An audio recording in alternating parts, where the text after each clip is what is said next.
Okay, it's time to head over to this week's Studio 2 session, as on Thursday night we caught up with awesome local singer-songwriter Tom Ryder to find out more about his journey in music, his new EP Strings Attached, and to hear a few tracks from it performed live in session. And to get you warmed up, it's the title track to his new EP. On BBC Introducing Cambridgeshire, this is Tom Ryder with his stunning track and form pick of the uploader, Strings Attached. Enjoy.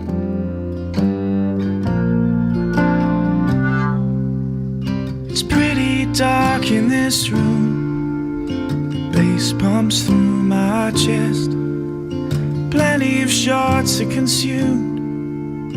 People in ill-fitting vests. Grab my coat, heading for the door. You stop me with a sign. Punch your number into my phone and say call me in 2 days' time. And I call. A few hours too soon. You're driving home. It's the middle of the afternoon. Let's do this. Let's do this. Let's do this. Could be a match. Let's do this. Let's do this, let's do this. With strings attached.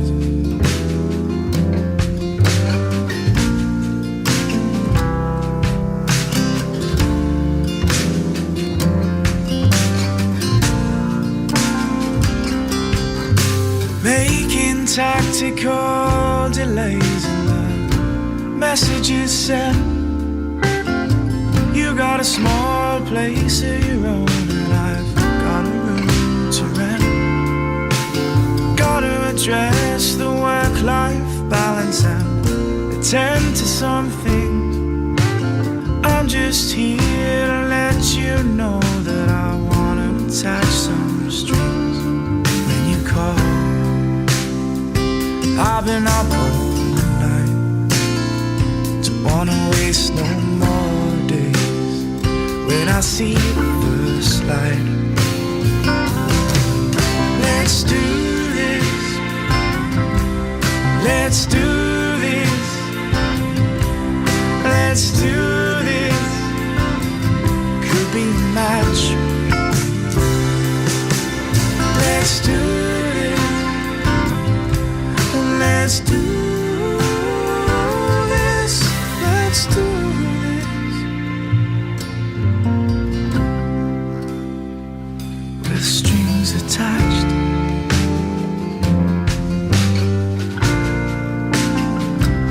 With strings attached.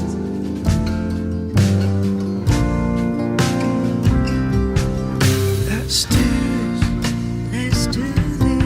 Let's do this. Let's do this. Let's do this.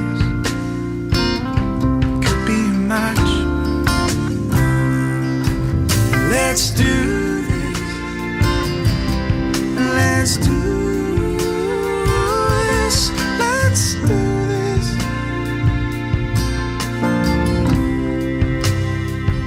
With strings attached.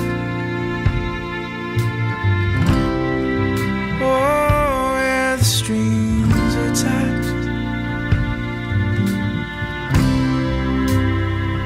With strings attached.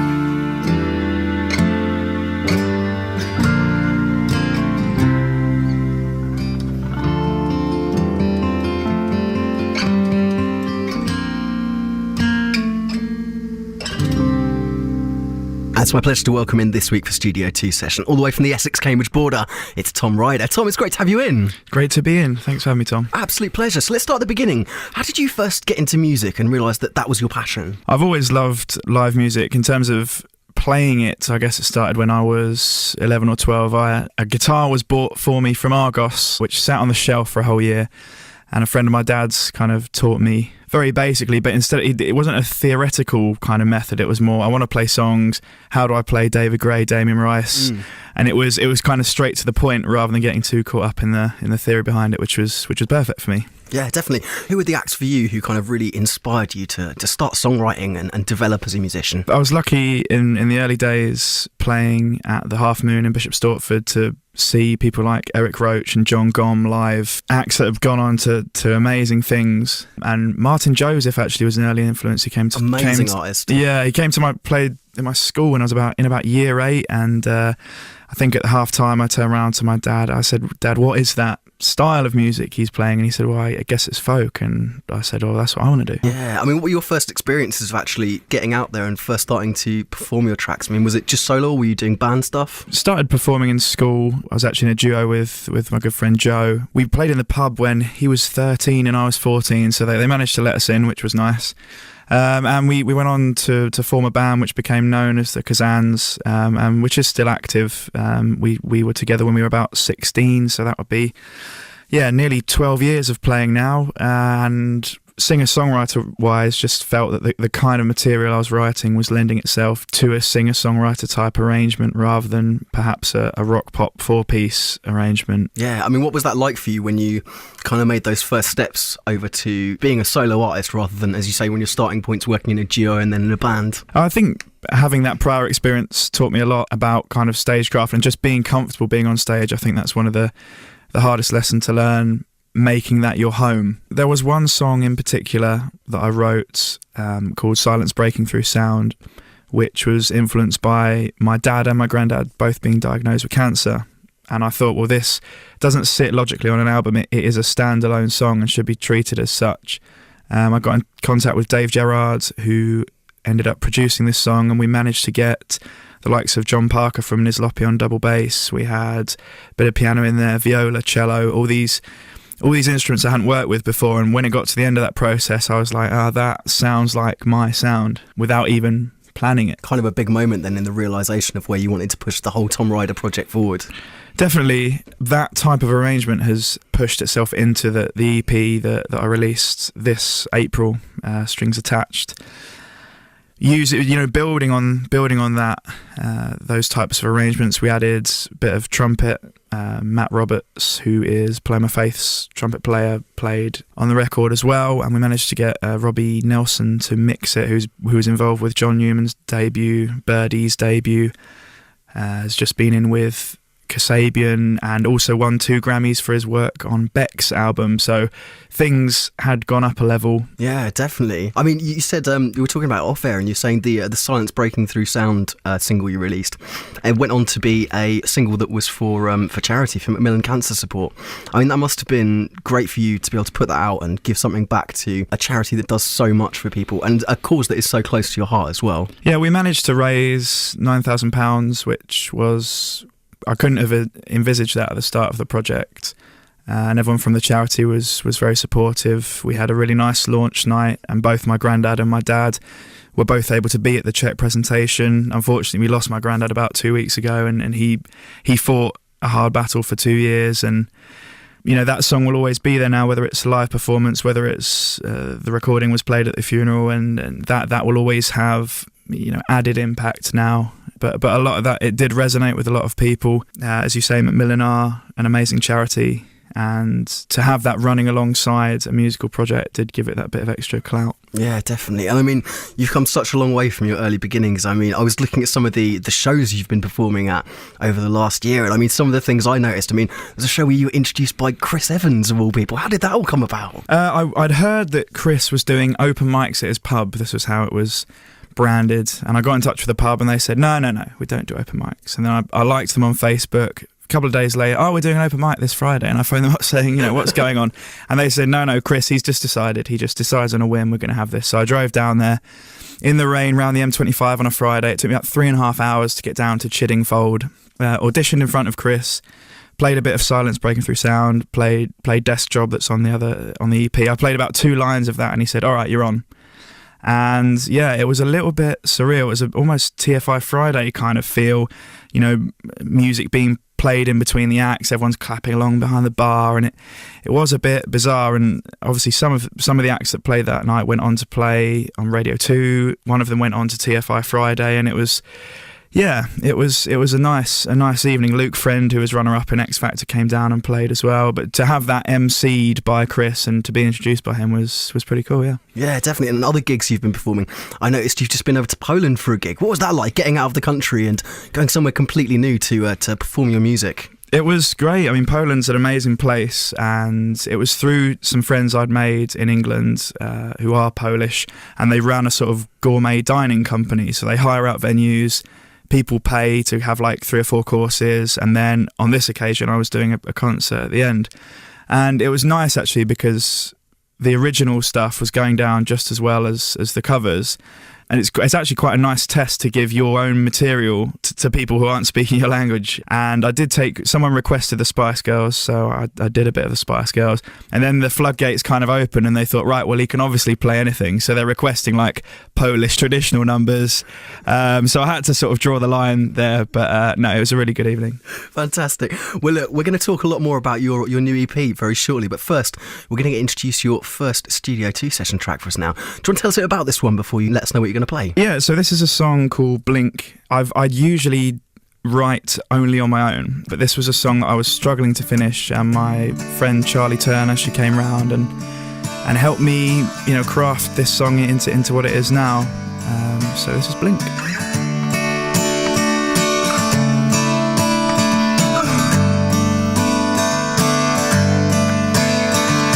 Could be when things just fall into place. Stranded till you find someone's embrace. Glimpses of what lies behind your smoke screen. Knowing where you'll go as well as where you've been. Then you blink, then it's gone. Moments like this never last too long. Then you sink and move on. The judgment's blurred, you can't see right from wrong. So hold on, my friend, it's coming round again. Savor all that you find. Savor this state of mind. We still got time to rebuild the things you broke in your overkill. So go from here and write the ups and downs. It's a one-way ticket, can't turn back around. Fate removes the fear from what you do. She's taking care, you'll get there if you're meant to. Then you blink, then it's gone. Moments like this never last too long. Then you sink, then move on.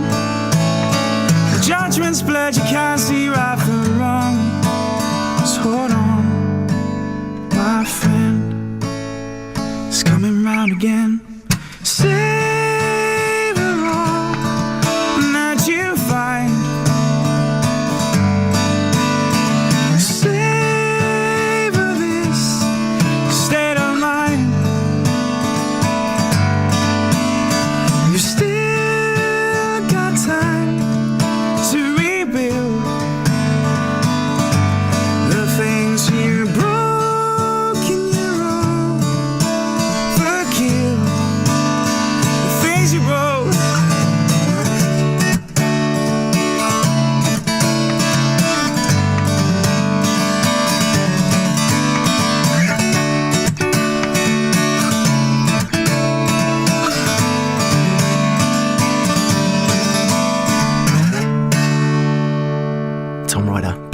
Live for BBC Introducing Cambridgeshire, and I'm very pleased to say that Tom is our guest this week.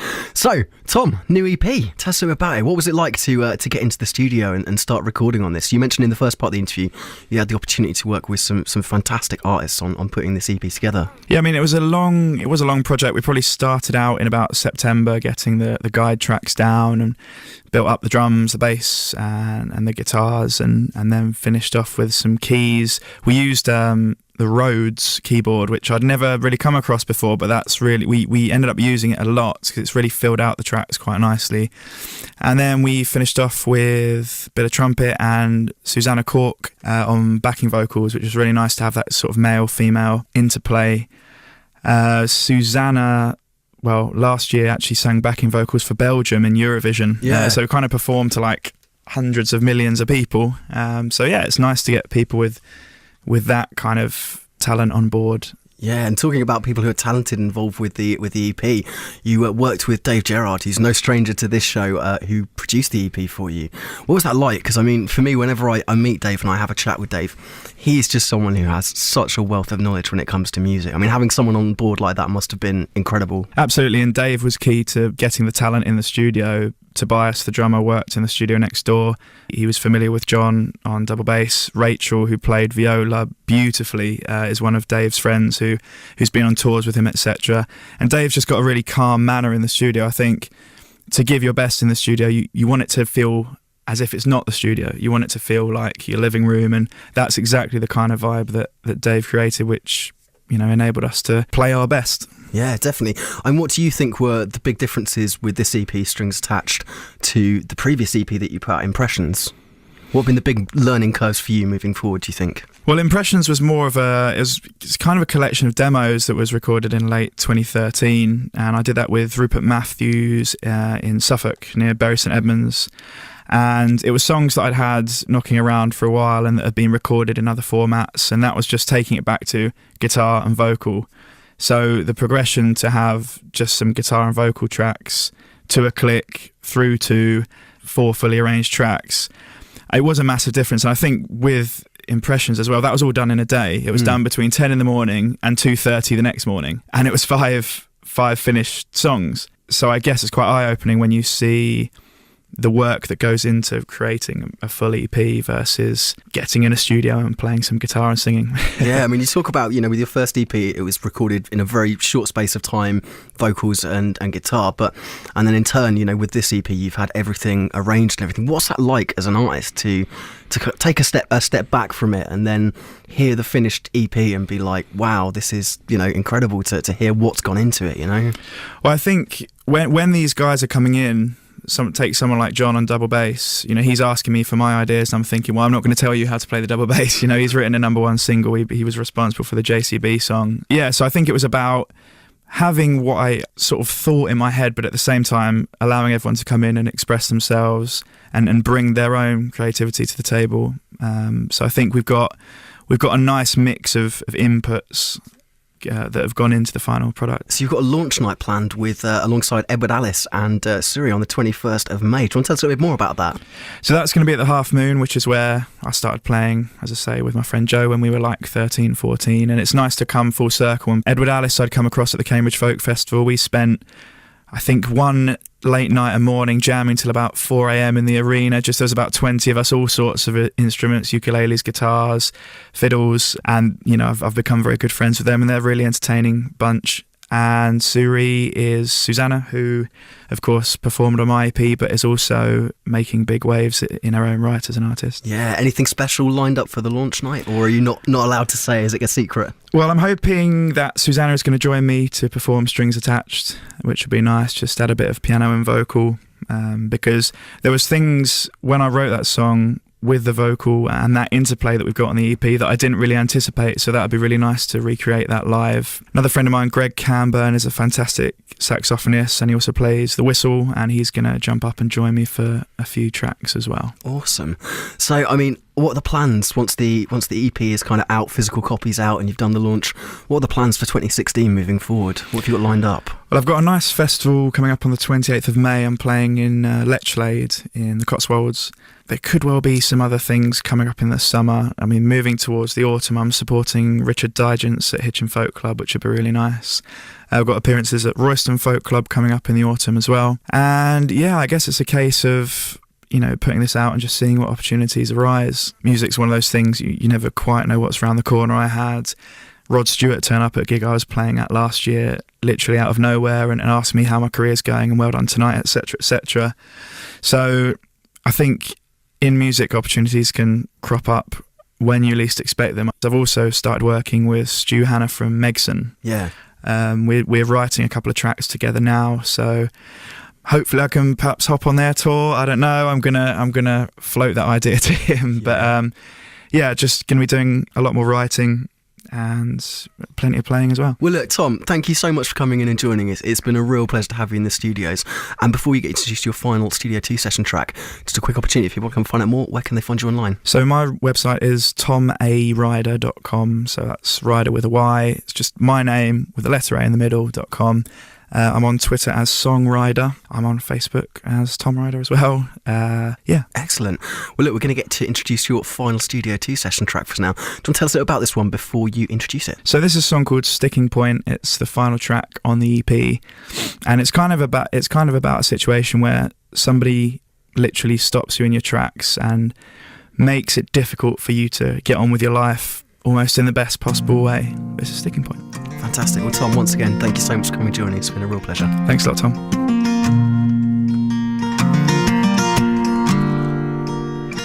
With no warning,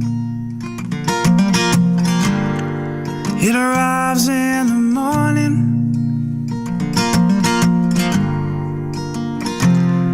A note you wrote went on for days, figuring out the meaning. Late into the evening, it seems that some feelings got in the way.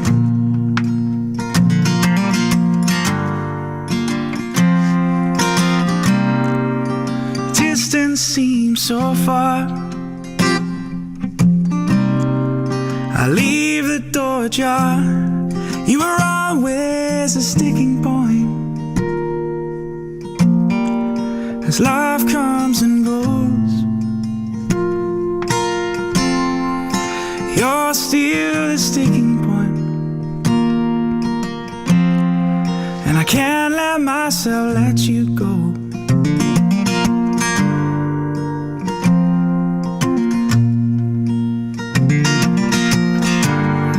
Was it such a surprise? Transfixed by your eyes,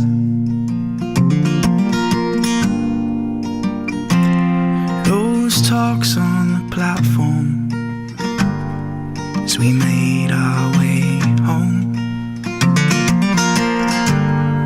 Is it a shock to the system that I already miss you? Doing all in my power not to pick up the phone.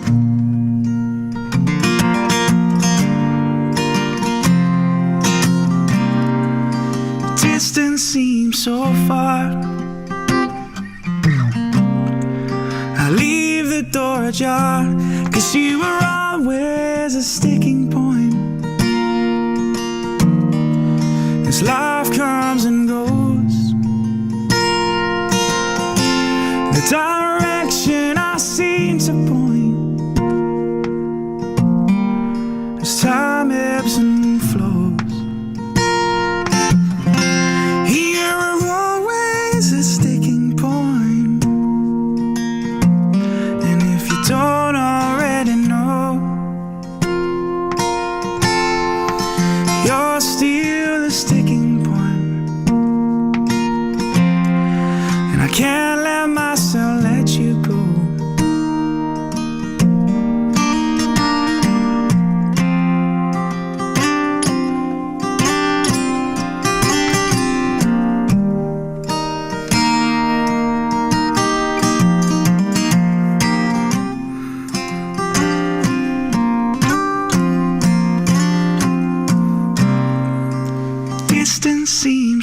far. I leave the door ajar. You were always a sticking point.